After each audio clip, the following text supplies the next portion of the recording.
Hi, good morning, everyone. So thank you for joining us on today's webinar on inheritance tax planning. I'm Vikki Elliott, Director of Private Client Taxes at PD Tax Consultants. So first of all, a little bit about PD Tax. So we provide tax advice for individuals, for accountancy firms, for business owners. We provide tax returns, share valuations, and also assist with HMRC inquiries. First of all, a little bit of housekeeping. So aiming to be about 20 to 30 minutes, so finish no later than 10 a.m. Your mics will be disabled throughout the webinar, so please do submit any questions through the Q&A box, which is being looked after by my colleague Laura, and at the end she'll ask me some of those questions. If we don't get onto your question, we will get in touch with you afterwards for a discussion. And then finally, this is for kind of general information only, not intended to be advice, so please do kind of take your own advice before implementing any actions. So today's webinar is going to be case study based in terms of inheritance tax planning. So we've got 3 cases to talk you through. So these are all real life examples of cases we've advised on recently. So we'll start off with the first one, Mr. A. So he's UK resident and domiciled, although he does spend a fair bit of time abroad. He's widowed. He's got an adult child and some grandchildren. He has a partner who is non-UK domiciled.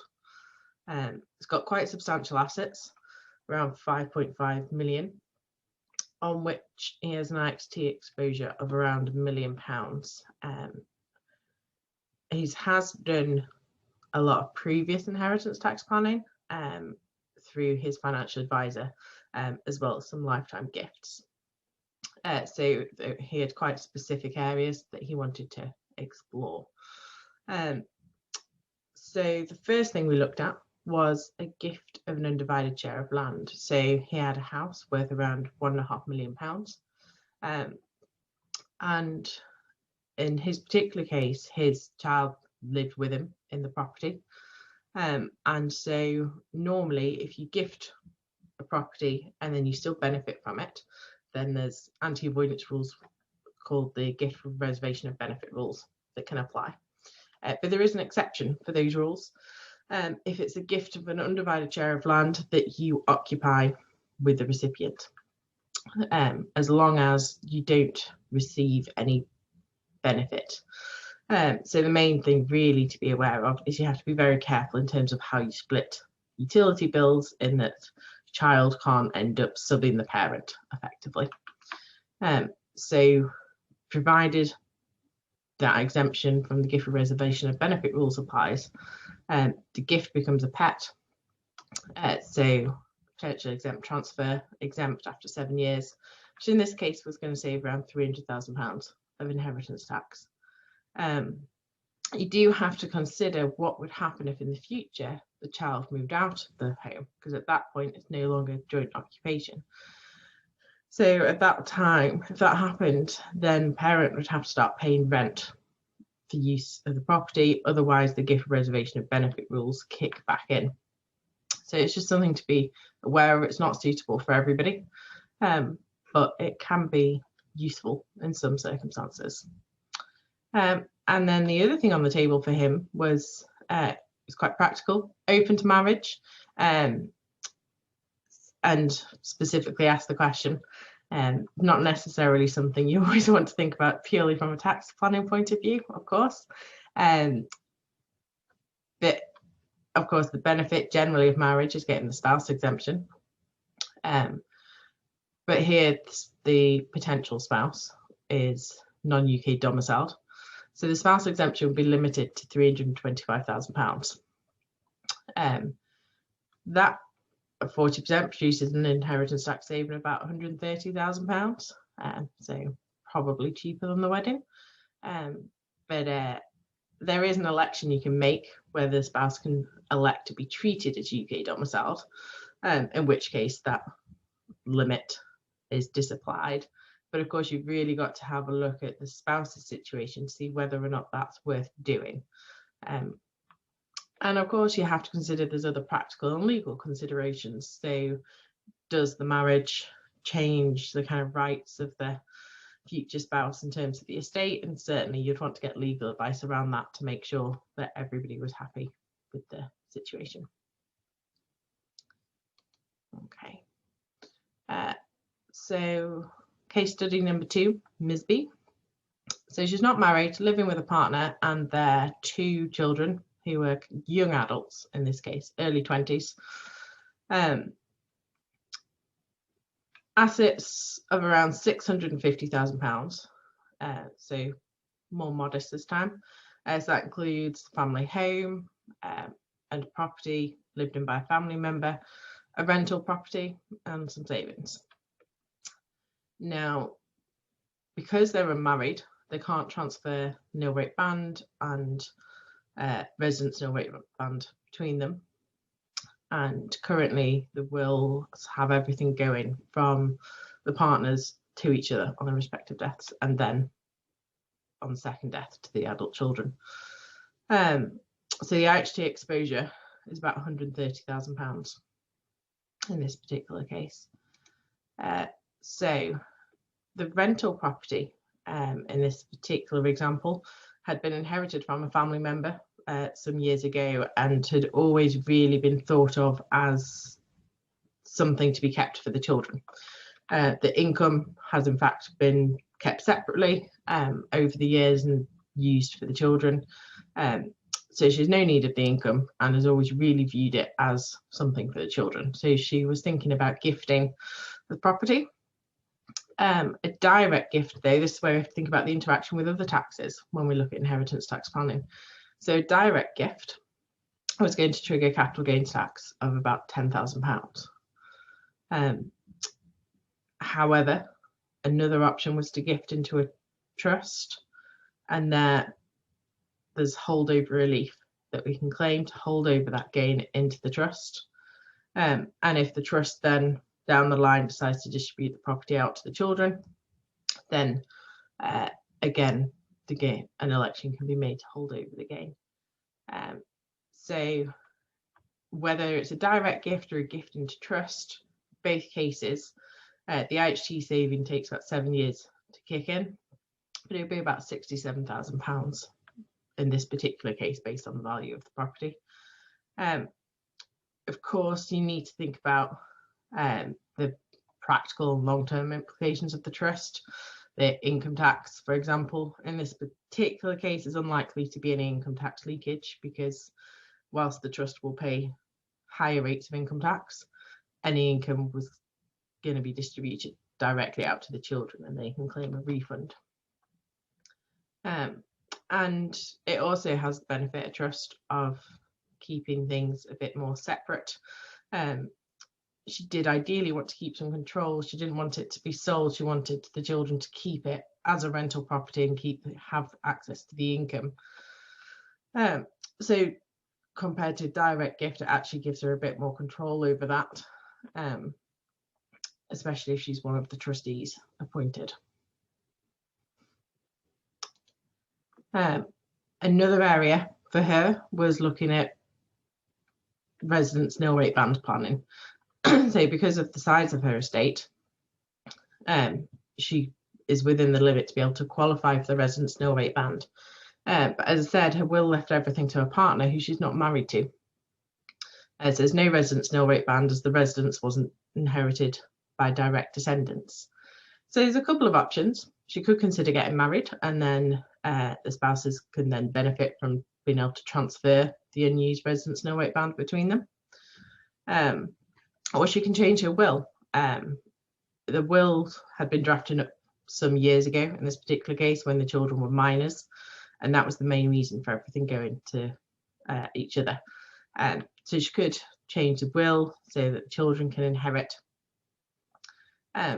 in order to qualify for the residence nil rate band. She would need to consider the practical and legal considerations of that. Again, legal advice needed to understand what it would mean for everybody in all different situations. Combining this with the gift would, after 7 years, reduce the inheritance tax liability to nil in this particular case.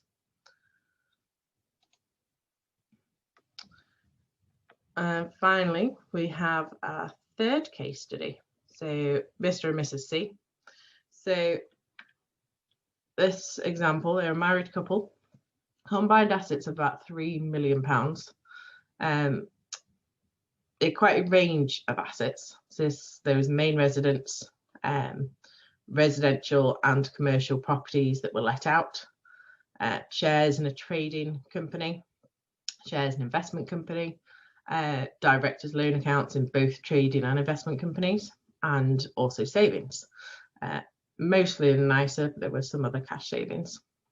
And the IHT liability was around £1 million. They have plenty of income already from other sources.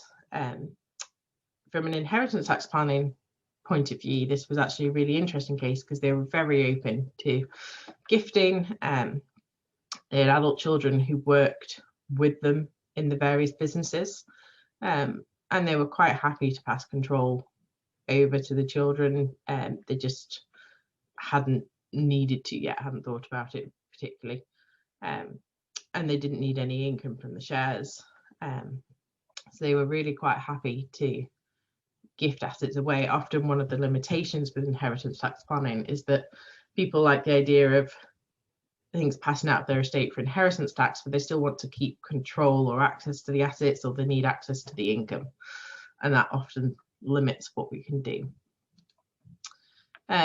So in this case, we did a whole host of different planning areas. So one of the first things we did was we converted shares in the investment company into A and B shares. The reason for that was that because it's an investment company, any gift we wouldn't be able to hold over the gains. So it really made sense for them to keep those shares, but those shares don't qualify for business property relief.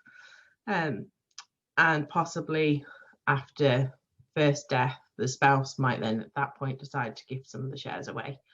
But if they do that, then because of the way the base cost aggregation works, you get an uplift in value on death. But if the other spouse has got 50% of the shares, then of course, when you aggregate that base cost pool together, you end up with a gain. Capital gain would accrue if the spouse wanted to transfer shares. By splitting them to A and B shares, you get two separate pools in terms of the base cost.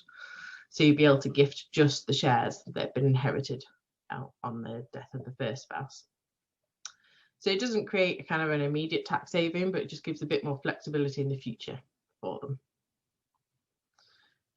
What we then did was we looked at the directors' loan accounts. They had very substantial directors' loan accounts with the trading companies. Now, normally the key benefit of those is the ability to draw down money from the company tax-free. In their case, the money was all being used within the trading companies, and there was no plan that they could foresee in the next kind of decade or so where they would draw down that money, and they didn't need to draw down the money themselves. So what we did was we converted those directors' loan accounts into share capital in order to benefit from business property relief in those companies. There's two ways of doing that kind of transaction. You can do it as a simple issue of shares, or you can do it as a rights issue. The rights issue has the benefit of the BPR is immediate. You don't have to wait 2 years, as long as the shares in the trading company you already have already qualify. So in this particular case, we went down the rights issue route. So that had an immediate tax saving for them. We then looked at gift into trust for the grandchildren. There was a few different assets that we considered looking at transferring. Again, we were really looking, when deciding which assets to transfer, partly looking at what the grandchildren get the most use from and what would be simplest within the trust, but also looking at the interaction with other taxes. So what assets would trigger capital gains, which wouldn't, which could be held over, that kind of thing. Obviously, it makes sense for them to keep, if assets can qualify for holdover relief on their own, not relying on the trust holdover, it would make sense to keep those personally, because they would have the option of gifting those themselves directly without triggering capital gains tax. So in this case, they decided they wanted to move some cash savings and ISA investments. So obviously they came out of the ISA, but that didn't trigger any tax, and then they were transferred into the trust for the grandchildren. We did have to take into account that it turned out they had about 5 years previous done some other trust planning of much smaller amounts. So we had to bear that in mind when we're working out the amounts that could go into the trust. And then the next step for this particular case was we then looked at some direct gifts to the adult children. So they gifted some of the shares and trading companies to the children. That gift again can qualify for holdover relief, slightly different one to the one for the trusts. So there's no capital gains tax issues there. Now the main benefit of doing this, of course, shares and trading companies benefit from business property relief. So there's no inheritance tax change in that by doing the gift after 7 years they fall out of the estate. But they qualify for business property relief anyway. But the key thing it did is it reduced the value of their estate to below the £2 million, because their residence no rate bands were being tapered away fully. Actually, because of the amount they wanted to gift, it actually reduced their estate to kind of just over 1.5 million, because they wanted to make sure that they had plenty of scope for, if assets grew in the future, that they wouldn't have to be constantly looking at IHT planning every year. So it meant that they were able to qualify for the residence nil rate bands. So the IHT exposure after 7 years, once all the gifts come into account, was reduced down to £44,000 thereabouts, which is a saving of just over £950,000. So a pretty big substantial saving for them. There were lots of elements to it and took a good year or so to implement, because we had to go stage by stage through everything. And of course we had to have a lot of interaction with other advisors. So there was private client and corporate solicitors involved. There was financial advisor was involved. So there was lots of different advisors working together on this, but it ended up with a fantastic result for the client.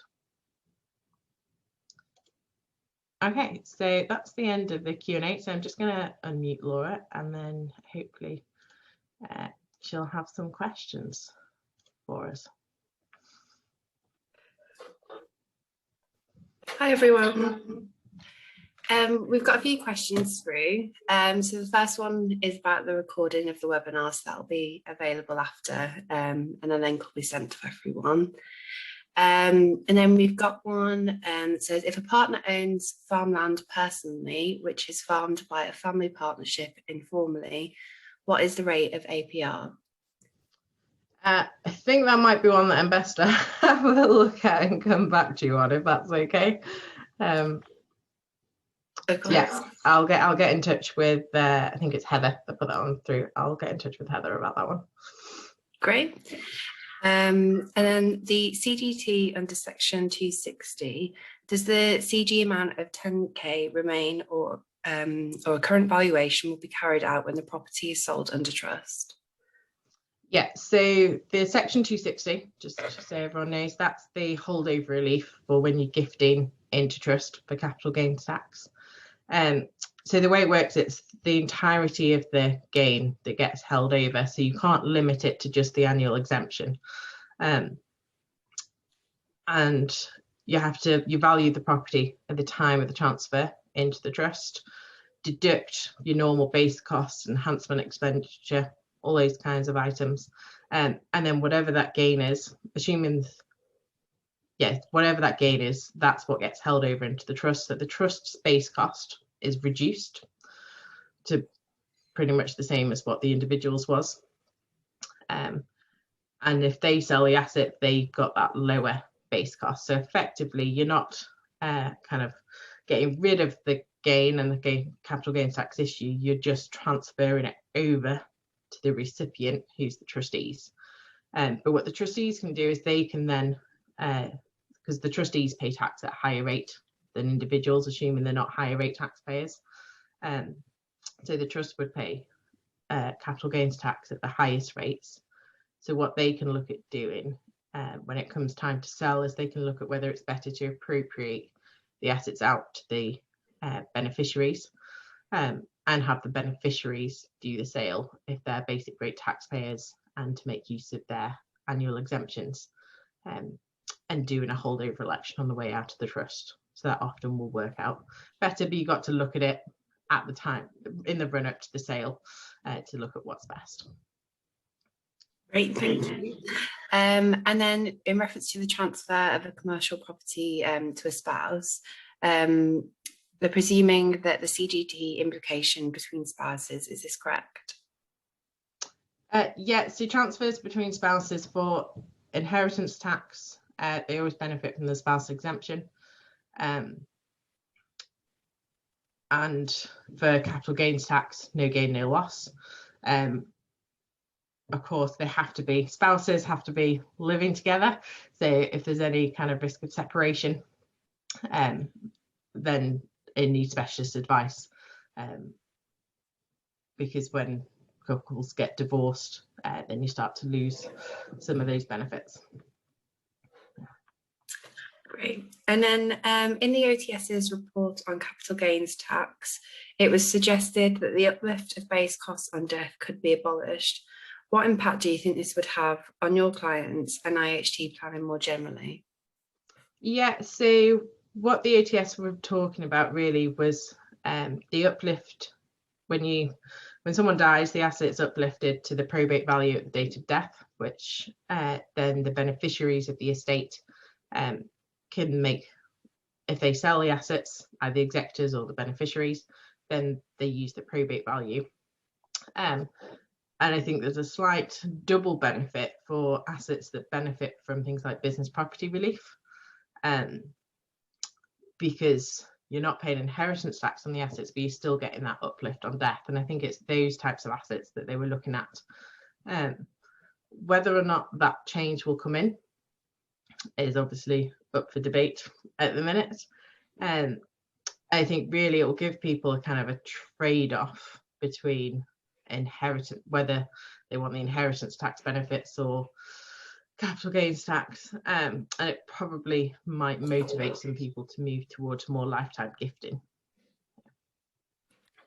Great. And final question was, is there SDLT payable on transfers into a trust?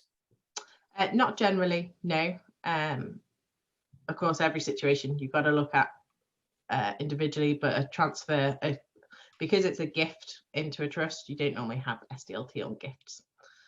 So it shouldn't be any other gift of a property into a trust in most cases.